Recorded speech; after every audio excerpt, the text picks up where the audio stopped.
correctly understood and experienced, Sanskrit is the sound of your own being. It's the sound of your own soul. And the more we tap into that experience, the more we enliven that experience of pure being, of our soul. And so when we become intimate with that, everything becomes enlivened. Everything impacts us on every single level, on every level. And that's an amazing thing. It's and it's open to everyone. That's the really beautiful thing about it. And it's a very simple thing just to play with and explore. Hello and welcome to the Mind Detox podcast. Here we're going to discover a new way to think, feel and heal while exploring our spiritual side. This podcast includes highlights from my online club and academy meetings, expert interviews, guided meditations and more. All so that you can cure the cause and master peace. For today's episode, I share a chit chat with Garuda, a meditation teacher and Sanskrit expert.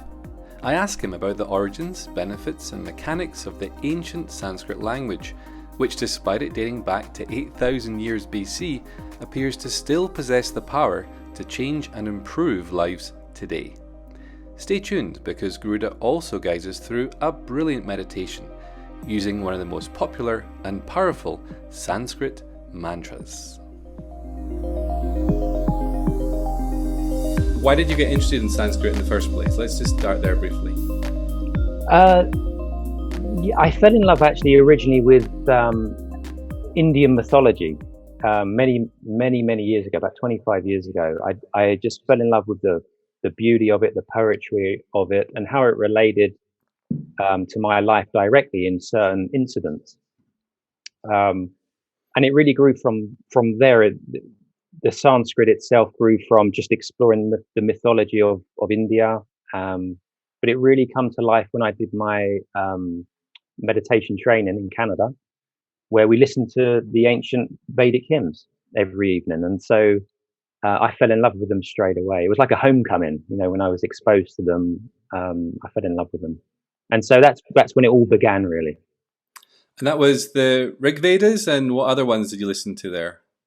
The Rig Veda at first, and then we moved on to the Sama Veda. Yeah. That's cool. To put it into context, guys, like I used to live with Garuda a number of years ago. We had this big farmhouse in England, and there was about, 10 meditation teachers living in this farmhouse. Yeah, about 10. We're talking Narayan, Sata, and a few other people that you might have met. We all used to live together in this big, beautiful farmhouse together. And sometimes, we're modern day monks, so sometimes we watch a movie or whatever. But guess where Garuda would be when we were watching a movie?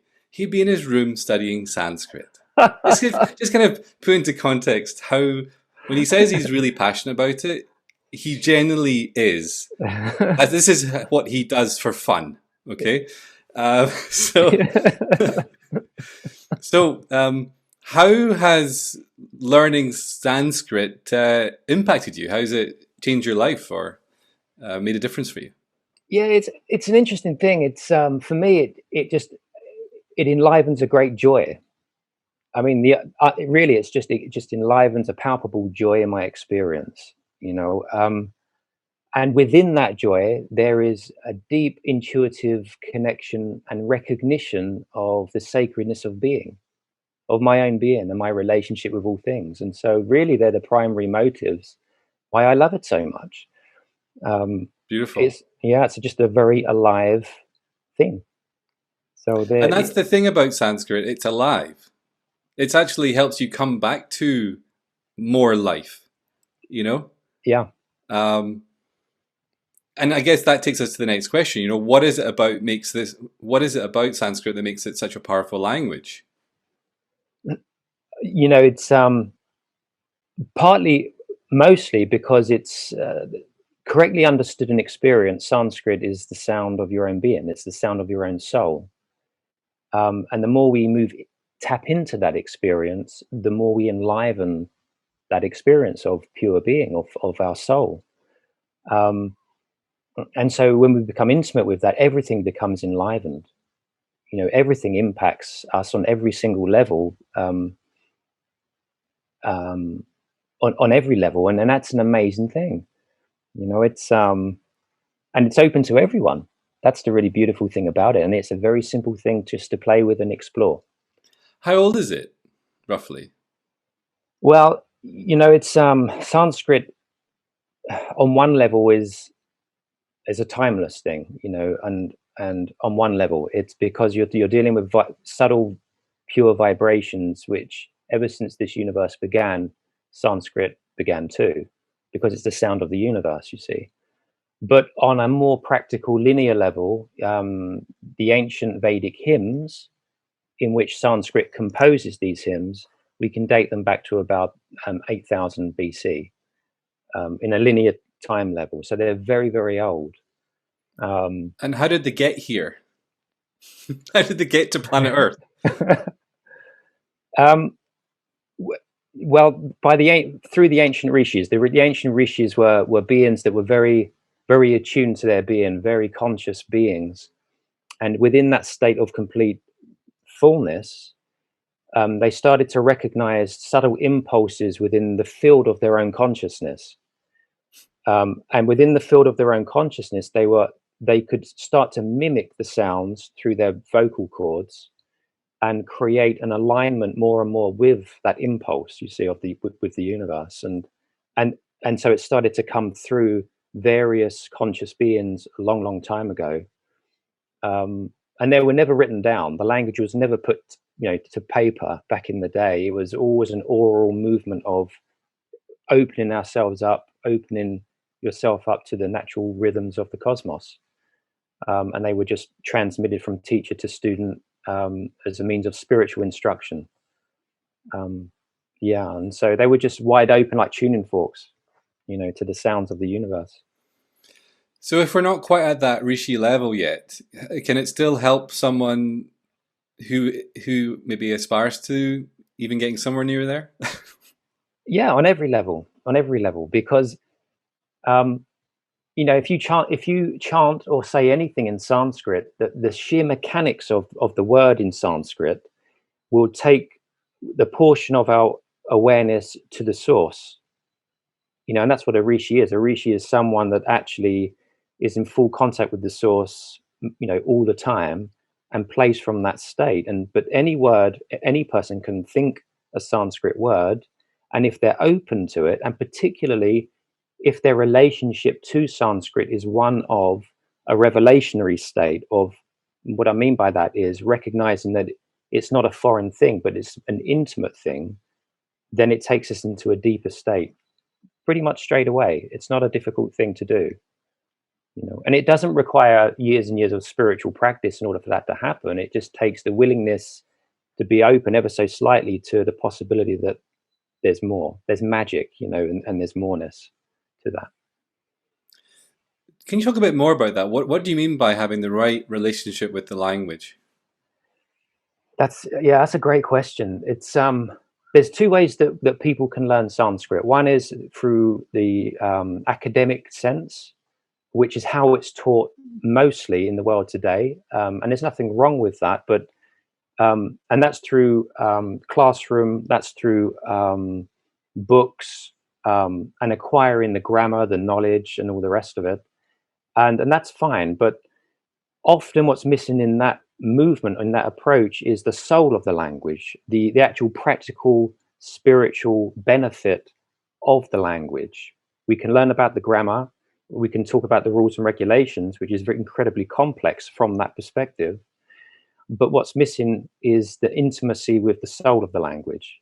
And so traditionally, if we understand experientially that Sanskrit is the sound of our own soul, it's not some Eastern, bizarre, slightly strange language that we're trying to learn because it's kind of interesting, but rather it's the sound of our own heart. It's the sound of our own soul. And if we have that approach to it, then Sanskrit becomes one of a revelationary experience rather, and a sacred experience, because it's intimate with us. You see, it becomes we become so intimate with that recognition that it's not a foreign thing. It's the sound of our own heart. And if we have that approach to it, it becomes sacred, it becomes easy, and it becomes practical and enjoyable in terms of expanding awareness and peace. And it becomes about getting to know yourself. Yeah, and that's it. It's all about that. And exploring all the different facets of yourself beyond who you think you are. Exactly, yeah. Last week we talked a lot about, going beyond our persona. And sometimes it can be a scary thought to let go of our self-image, our idea of self. But hopefully this is like going, well, I know that version of myself, but there is so much more to who I really am. Yeah. Even than just to be still now. And I mean that in the best possible way, I mean it like there's so many different fragrances of God. Yeah. Yeah, absolutely. I mean, the beautiful thing about the language of Sanskrit is that it's one of embracing the full human experience. That's what I really love about that kind of approach. It's an integrative kind of experience of heightened intelligence, heightened focus that happens automatically with Sanskrit. So it's like everything gets enhanced. Our physical well-being is benefited through the usage of the language, the chanting of the language. There's a direct correlation between our physiology and how chanting Sanskrit can benefit that, but also our emotional state as well. It can really benefit in terms of making our emotions more fluid so that there's less blocks, if there is any, to our emotional state. And spiritually speaking, as awareness starts to expand, as our senses become purified through the usage of the language. So every step of the way, there's high benefits in playing with the language. Mm-hmm. I'm pretty sure we could probably spend about 13 hours talking about the benefits of Sanskrit, but hopefully that's enough just for now as to why we probably want to keep listening and exploring. So I'd like to talk about Om for a bit, because a lot of the guys in this club are already aware of Om. What is Om to you? For me, it's the sound of the universe. It's Om is the most purest, congealed, sacred sound of existence, in which the entire Sanskrit language is created. Everything is created from that primal sound Om. The entire universe is created from that sound Om. And it's a very powerful mantra. It's known as the mother of all mantras, because every other mantra is derived from that primal sound Om. So I love the term the congealed Holy Spirit. I personally love that interpretation of Om, because for me it's like an alignment with that pure and power, that flow that arises from source. And to me, that's what Om is. When you say Holy Spirit, are you meaning something religious right now? No, not religious. It's the dynamic power of the self is another way to say that. That's the way I would share that. So it's the movement from nothing to something, or from silence to sound, or that kind of thing. Yeah. Cool. Oh, lovely. Last week we talked about the gunas. And I'd love to know your take on gunas from your experience, having maybe meditate with them or just explore them further, even when it comes to the actual language of how the words are made up, and how the formation of the word actually represents what it's pointing towards or sharing the experience of, Yeah, for sure. Yeah, it's that's one of the things I love about Sanskrit. Each word in Sanskrit can be broken down syllable by syllable. So in terms of the gunas, sattva, you got two syllables there, sat and twa, or sattva, depending on which place of India you come from. And if you look at and examine and explore and meditate on each individual component of those words, it will give you a great insight into the nectar, kind of the essence of sattva in that example. And so if you take sat, sat means eternal. It can mean the eternal. And twa means the essence of eternity, which is pure, and so twa grammatically in Sanskrit means that which is intimately connected. In fact, that's even incorrect. It's not that it's connected, but it is that, you see. And so loosely you could say it's sattva is the purity, the natural purity of self, which is eternal, would be a correct translation of sattva. So when we look at one of the gunas in purity, we know it on a surface level as purity, don't we? The sattvic guna. There's so much depth and beauty and experientially that we can have just in that word and what it means in the gunas. And when you know that, just even having heard that, there's a transmission in what you've just shared. I feel it. And then when we come to then use it to meditate on or whatever, it just has a deeper experience. Yeah. So the benefits of not just using them kind of, oh, there's a word, just think it, but actually exploring the word, knowing how the words are made up, and that is just wonderful. So please do it with the others as well. That is beautiful. So which one do you want to do next? Tamas or Rakshas? Rajas? Should we do Rajas? Okay. So yeah, I mean, a similar thing. Rajas is broken up into two things: Ra and Jas. And Ra can mean light, but it has a sense of dynamic power and movement in that, which is why in ancient Egyptian culture, the god of the sun is Ra, for example.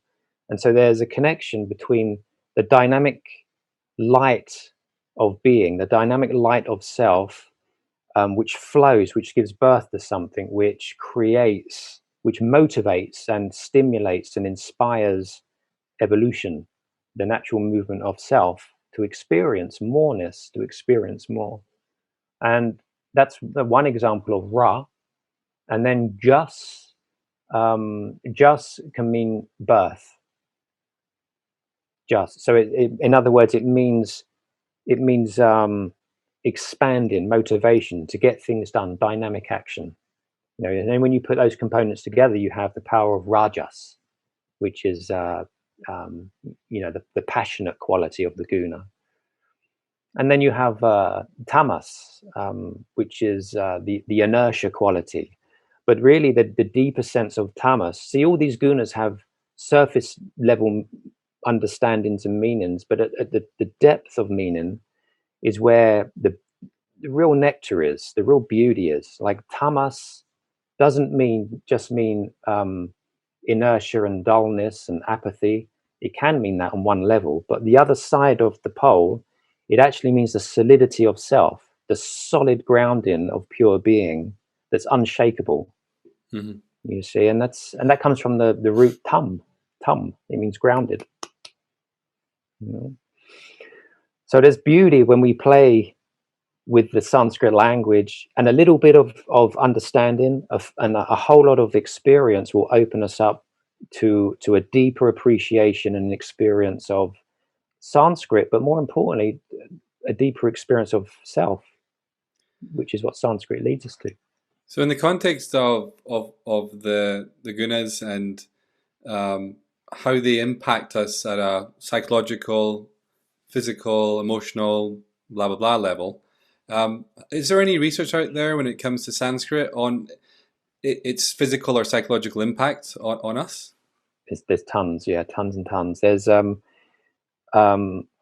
Neuroscience American Journal has published a paper about a year ago, I think, on the benefits of using the language. Even just using it like once a day for a tiny portion of our day, the benefits of that. There's been countless papers written by scientists that examined TM practitioners, the transcendental meditation, mm-hmm. and the benefits of using mantras in terms of increased focus and concentration, increased logical deduction, more fluid, more harmony with emotional states, and more peace and clarity and calm. There's tons of research. And so has any of the research said that it could actually help a physical health and healing and like from a physical level? Yeah, absolutely. In fact, there's seed mantras for seed Sanskrit sounds for different parts of the body. So if someone's got a heart condition, for example, then there's certain sounds that would benefit that person. If someone's got lung problem, there's certain vibrations that you can chant, which are all based on the Sanskrit alphabet, that will benefit that person. And these have been, studied and documented for a long time. So if I got you back somehow, would we be able to get like I love a directory here and there, would we be able to get like a bit of a instruction on the different organs and learn the different chants for the different organs? Would that be no problem? Yeah, for sure. Yeah, that'd be cool. Any thumbs up from the top of my screen? Would anyone like that? Cool. Cool. That's cool. And we got a few. We got a yes please in the chat box too. Good. I want to dive a bit more into. Well, I want to pass on to you as to what you're most passionate about. We've got kind of two different ways I could think we could go with this. One way, I'd love to hear you talk about the states of consciousness, because I heard you talk about that in Spain once, and it was really cool to get your take on the different states of consciousness, dreaming, waking, sleeping, etc. Mm-hmm. And another route I'd love to take is, we talked a bit about Rig Vedas and the mechanics of consciousness, where it was like passion, focus, etc. Remember that? So where would you feel most confident and comfortable talking about? Which direction would you like to take this? Why don't we get in the Rig Veda direction? Okay. Cool. So first of all, what is the Rig Vedas? Oh, the Rig Vedas are amazing. You guys would love the Rig Vedas. The Rig Vedas are the world's most ancient spiritual teachings known on the planet. The Rig Veda is Rig. The Sanskrit meaning of Rig Veda. Rig means praise. Loosely, it can mean praise or shining, and Veda means wisdom. So, all the entire Vedas that arise from Vedic tradition from India are a selection of mantras that were cognized by the sages for spiritual instruction, and they beautifully and poetically describe in Sanskrit mantras the experience when awareness touches the self. When awareness touches the self, every part of the human condition begins to transform and expand, and that can really only be adequately described using the language that is infinitely flexible. And Sanskrit is a beautiful means in order for that to take place. And so the Vedas are a selection of hymns of a sage's personal experience of that transformation. Are they a journey in some way, or how would you describe like the Yes, all them differently? All the different parts of it. How would you describe it? yeah. There's it is a journey. It's broken down into a journey on one level, and so, for example, the Rig Veda itself is split up into 10 mandalas, and these mandalas are spheres. A mandala means a circle or a sphere. So 10 circles or 10 spheres of spiritual teaching. The first one is dedicated largely to the principle of our consciousness known as Agni. And Agni is a Sanskrit word which means the principle of fire. And we can read books, and the books would tell us it's the god of fire and something outside of ourselves is a religious thing. But actually, Agni is the power, the willpower of consciousness, that the fire, the light that starts to burn when one is motivated to seek more. And everyone, of course, on this call has that. Otherwise, we wouldn't even be on this call. But and that's Agni. That's the flame of Agni. And so the rishis recognized initially the most important quality for a seeker aspiring more is that quality of Agni. And so that's why the very first hymn is dedicated to that principle, to enliven that fire, that power within everyone, to motivate us. And can sometimes our world and our life circumstances play a part in igniting that fire? Yeah. And that's all Agni. It's all the process of Agni, the fire being lit. That's cool. Mm-hmm. And then we move from Agni of passion and fire into what? And then the rishis invoke in the other mandalas Indra, for example. Now Indra is again loosely known as the king of the gods. So if we pick up any book, read the king of the gods, it sounds beautiful, but it doesn't really have much meaning to most people. But if you truly understand and experience the beauty of Sanskrit and you play with it just a little bit, you'll discover that Indra is basically attention directed and becoming more and more one-pointed. The very vibration of the word Indra creates that experience. So if we Indra. yeah, Okay. that's right. So in draws the word in, and dra then moves it out. And so what that says, spiritually speaking, Indra, is that when consciousness expands to a point, it must expand beyond its limitation. So then it creates focus. And so, but in order to have focus, we must be motivated in order to have focus, which is why Agni comes first, and then we have Indra after, to expand upon our experience of joy, of peace. And then? Then we have Mitra and Varuna. Again, Mitra and Varuna are Varuna means loosely it means night. Mitra means day, or it can mean Varuna can mean that which is tamasic, and Mitra means that which is sattvic. And so what it does, it's not that one is better or worse than the other. It creates this quality within us. The vibration creates the quality of discrimination, the ability to recognize the self, the true self. And so it creates that discriminative quality, that which is limited to that which is unlimited. And of course, all of these things aren't like steps on a ladder as such. They're more like flowers that begin to unfold simultaneously as we look at this, as we examine it and meditate and so on.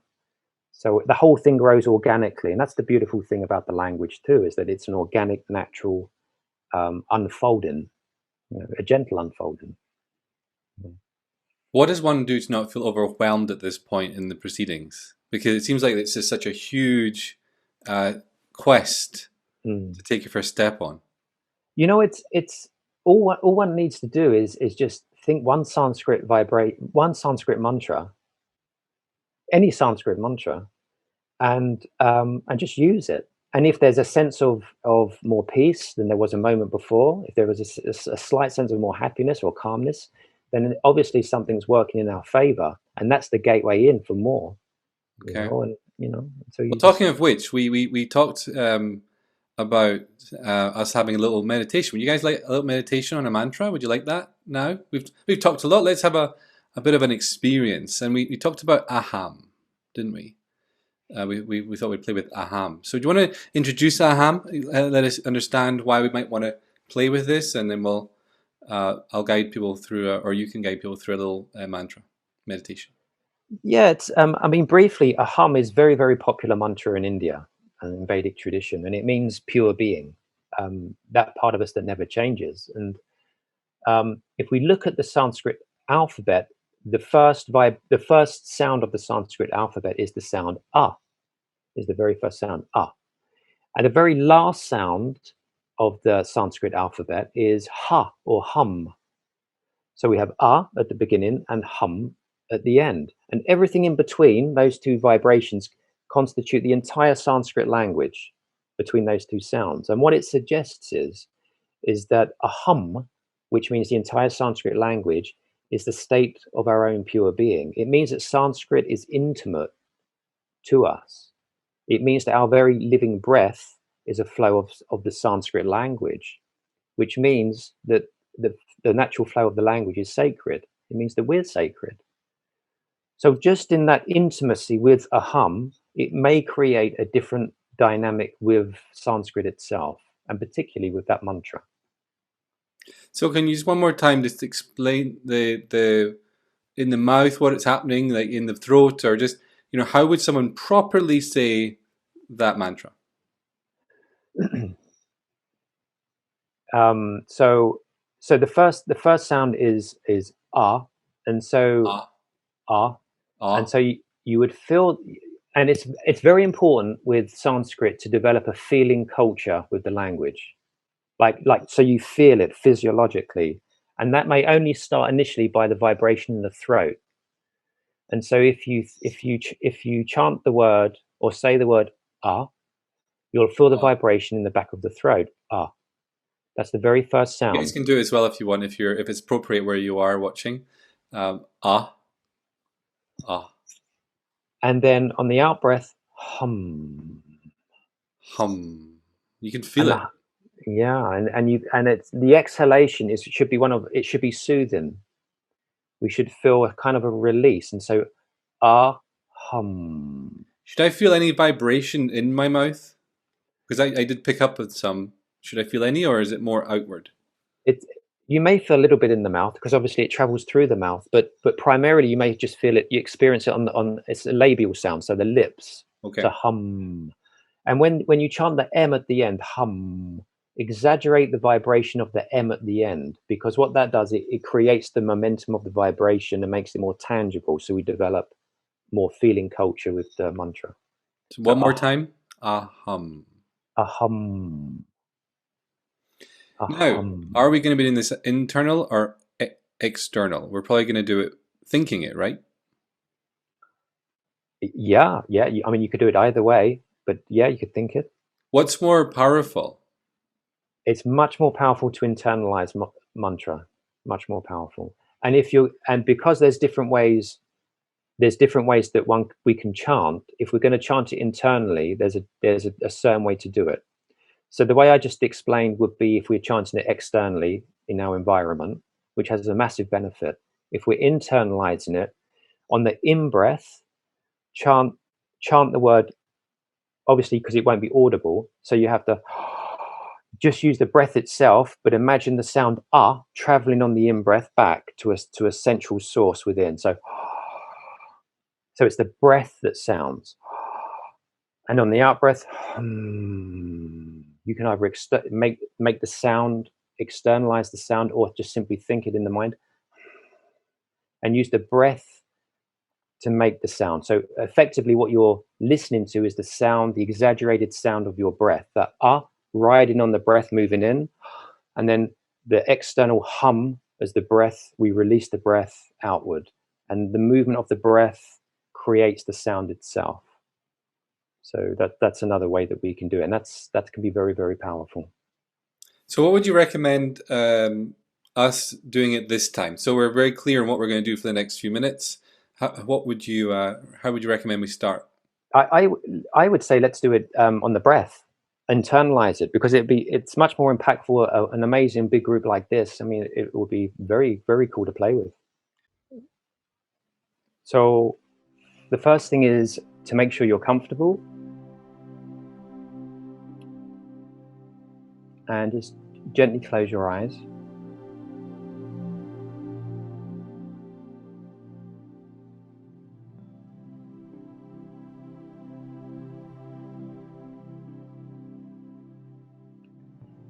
And the first thing I want you to do is just to be aware of your breath.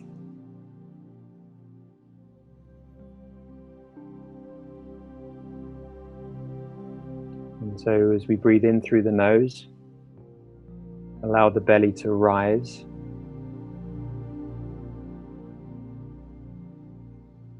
As we breathe out through the nose, let the belly fall naturally. There should be no straining on the breath.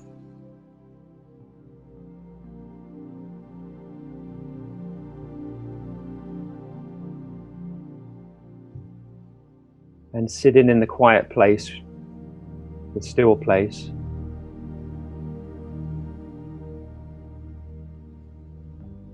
On the next in breath, next inhalation through the nose,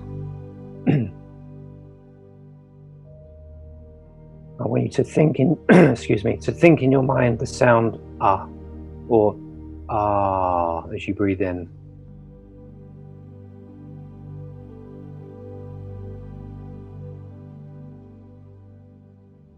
And then on the out breath through the nose,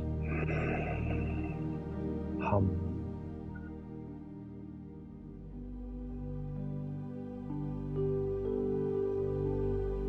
On the in breath through the nose, the sound ah.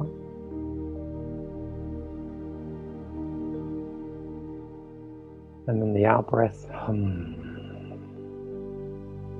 And every out breath we relax more and more into our natural calm state.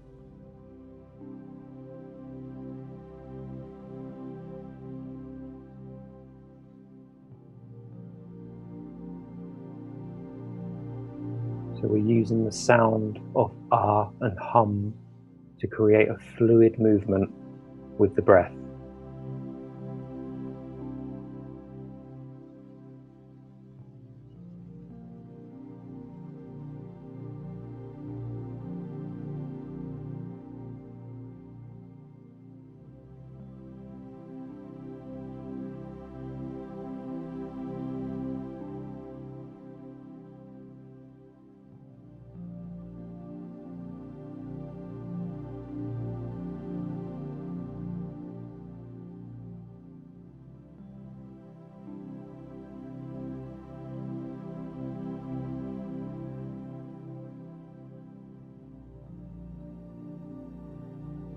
As we breathe in through the nose and we silently chant the sound ah, imagine awareness just being drawn more and more inward to a single point in the center of the skull.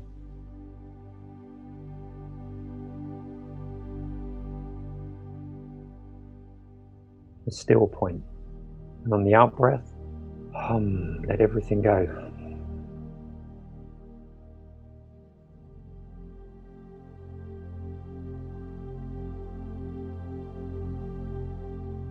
And keep doing that for the next few minutes. On every in-breath, chanting, internalizing the sound ah on the in-breath, bringing awareness to that single point of stillness. And on the exhalation, hum. Just relax more and more into it.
Next in-breath through the nose, internalizing the sound ah as we move the attention to that still point. As it congeals into focus.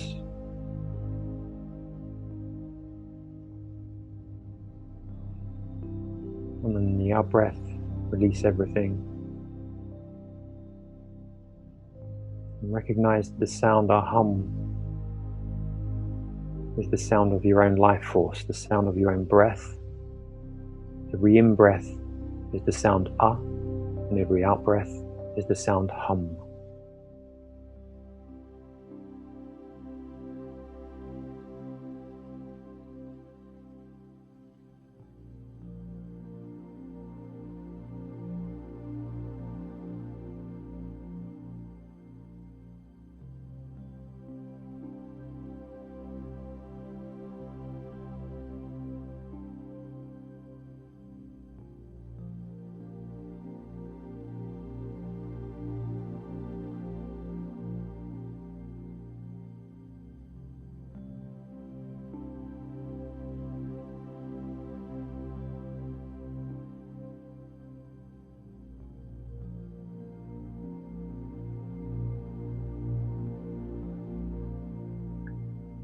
And let the breath be natural and fluid and without effort.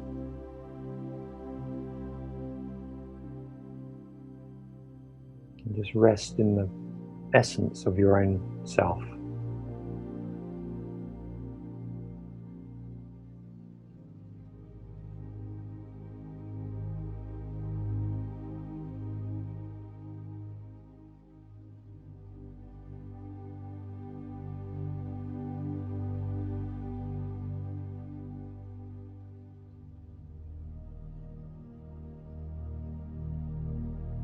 And the in-breath again.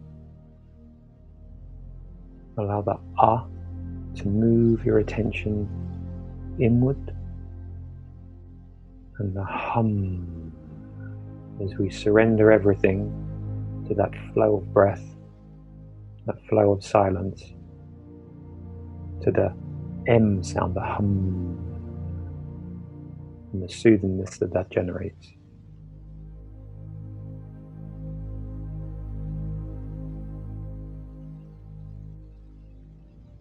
The mantra should be fluid. It should always work beautifully, rhythmically with the breath. There should be no strain.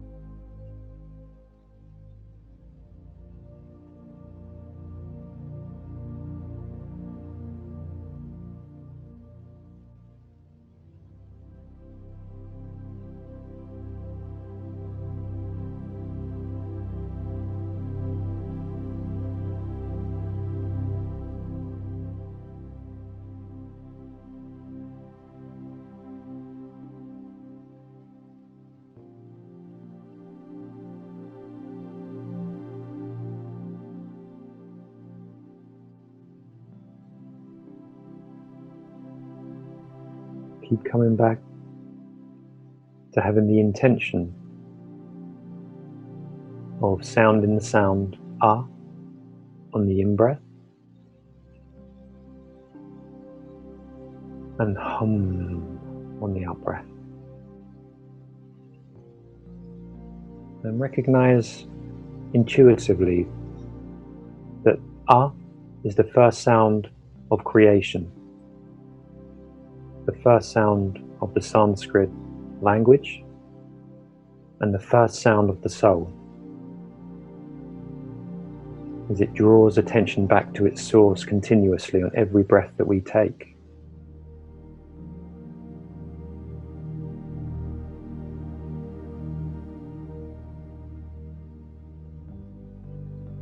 And recognize intuitively that on the every out-breath is a surrender, is an emptying, is a soothingness that comes as we let go to receive more.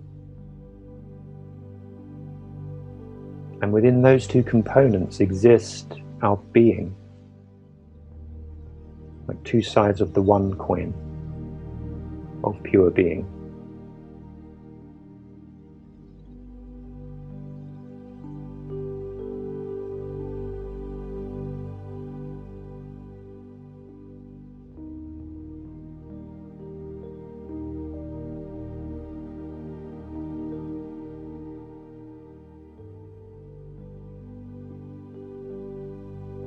And rest deeply in that silence of yourself.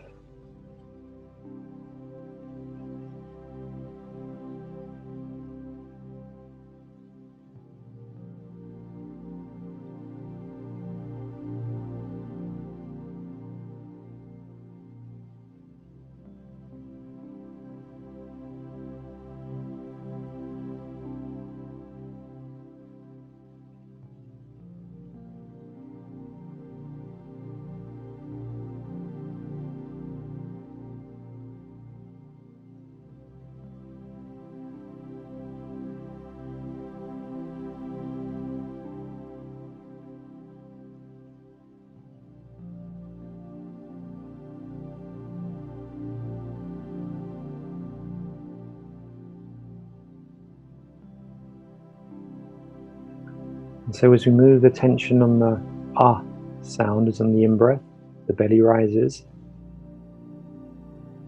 And then as we move attention on the out-breath, the hum, as we relax and surrender. Recognize the sacredness of our own being, the sacredness of our life. Just in the very fact that we breathe.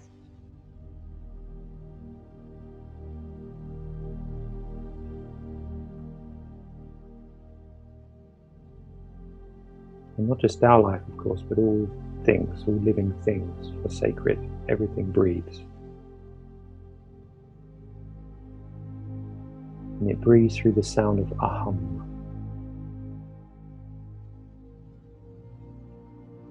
Pure being.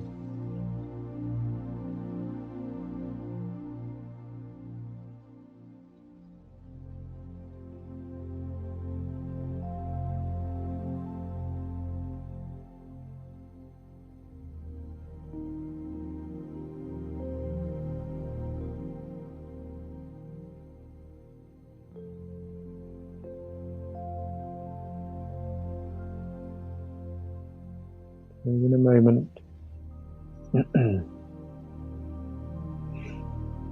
we're going to be gently come to and be aware of the breath, the in-breath, the natural flow, and the out-breath. And recognize that the natural sound of the breath is even aham.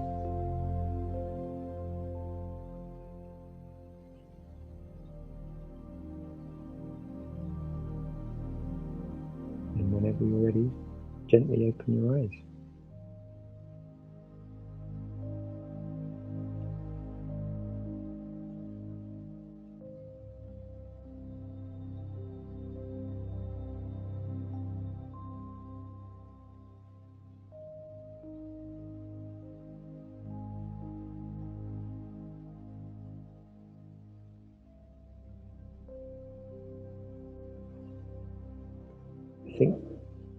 I think you're on mute, Sutraman. Are you? Yeah, that's how spaced out I was just then. Yes, I forgot to even unmute myself. Thank you for that. That was amazing. You're welcome. Yeah, that's beautiful. Thank you, guys. So as we regroup, and we're about to, we're going to come back to everybody soon. So I got to try and speak again. We're about to come back to everybody and have a chance to chat to Garuda. If you have any questions or anything, good time for you to consider that. But if this was a really cool kind of intro to Sanskrit, is there anything else that you really always try to make sure is said when you're first introducing people to Sanskrit? And if so, what would that be? Pretty much what I've spoke about earlier is recognizing that it's intimate to our own being. Yeah, one of the beautiful things about what we just did there with that particular mantra was that we can start to recognize that the very sound of Sanskrit is intimate. We're intimate to it. We're natural to it. It's a thing of pure beauty, and that's really all we need if we want to explore the language. In the practical sense, if we want to explore the language, it's all about our approach to it. 95% of it is our relationship to the language, not the language itself. And if we have that approach of the sacredness of the language as an experience, then it just becomes an amazingly beautiful thing. What I loved about that experience was just how natural it was. Yeah. Yeah. So it's just recognizing what already is. Yeah. And I imagine the more you dive into it, the more Sanskrit just points out what already is, but you're like, oh, I hadn't noticed that aspect. Oh, there's that aspect too. And yes, yeah, that's what's cool about it. You're not trying to become anything that you're not already. It's about remembering who you really are. Yeah, absolutely. Yeah, it's all about that. It's recognizing the living essence in everything. That's the highest use of the language of Sanskrit, is recognizing the sacred value in our own existence. That's the pinnacle of the language. That's why we have Sanskrit, and all the scriptures that derive from the language are solely really there for that exploration, so we can recognize and value our life and our being, and subsequently everyone else's too. And that's And no have you small. noticed that? Have you noticed that in your journey that you've got a much more palpable experience of sacredness on a day-to-day basis? Yeah, absolutely. All things. I imagine if you have a palpable experience of sacredness, then many of the things that might be a problem without that stop being a problem. Like you're too busy with enjoying the sacredness and exploring the nature of all that you are to Yeah, identify in certain thoughts or whatever, yeah, absolutely. Because you take, the nature of it, of sacredness for me, is that you're so captivated and when I say sacredness, I could translate into a beauty. I could say the same thing about beauty being sacred. You see beauty in all things, a beauty that is profound, and natural. Um, and so because of that, you're less likely to become, or I'm less likely to become self-absorbed in problems, my perceived problems, and so on. And so, you appreciate, I appreciate a lot more my life and my world because of it. And plus nothing's taken for granted either. Just doing that little exercise of the breath that we did. Um, I start When I started playing with that, I was um, quite taken, as you said, about the naturalness of it, about the inflow of the sound ah. Every sound, every movement on the inflow is the sound ah, and every outbreath is the sound hum.